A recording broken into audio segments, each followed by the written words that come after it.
எல்லாருக்கும் வணக்கங்க. இன்றைக்கி சிஸ்டர்ஸ் கிச்சனில் எங்கள் சிஸ்டர் பூரி மசாலா பண்ணாங்க. உங்களுக்கு தனியாக ஃபுல் வீடியோ நான் செய்யும்போது உங்களுக்கு ஃபுல்லாகவே போட்டு காமிக்கிறேன்.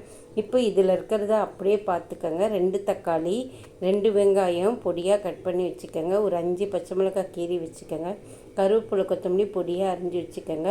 இப்போ எண்ணெய் ஊற்றி கடுகு உளுத்தம்பருப்பு மட்டும் போட்டால் போதும். அதுக்கப்புறம் வெங்காயம் போட்டு கண்ணாடி பதத்துக்கு வதக்கிடுங்க. அதுக்கப்புறம் கருவேப்பிலை, பச்சை மிளகாய், பூண்டு, தக்காளி எல்லாம் போட்டு வதக்கிடுங்க. இது கொஞ்சம் வித்தியாசமாக இருக்குங்க, ரொம்ப டேஸ்ட்டாக இருக்கும். நார்மல் மசாலாவை விட இது ரொம்ப ஹையஸ்ட்டாக இருக்கும். அதுக்கப்புறம் தேவையான அளவு உப்பு போட்டுருங்க.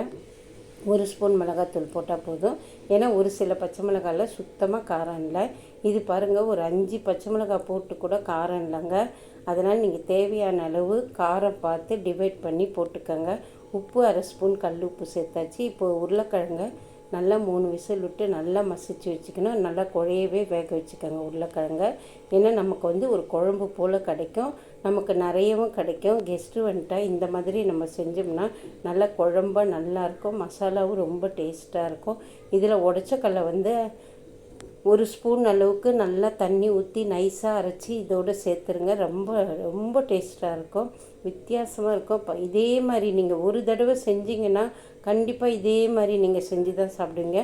பூரி மசாலா மாற்ற மாட்டீங்க. இது அவ்வளோ டிஃப்ரெண்ட் டேஸ்ட்டுங்க, செம்ம டேஸ்ட்டாக இருக்கும். அதுக்கப்புறம் கருவேப்பிலை கொத்தமல்லி போட்டு இறக்கணும்.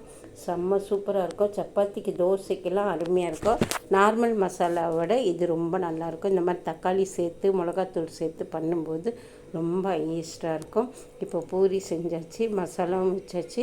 நிறைய இருந்ததுங்க. நைட்டு வரைக்கும் எங்களுக்கு நாங்கள் வச்சுக்கிட்ட பிடிச்சிருந்தால் லைக் பண்ணுங்கள்.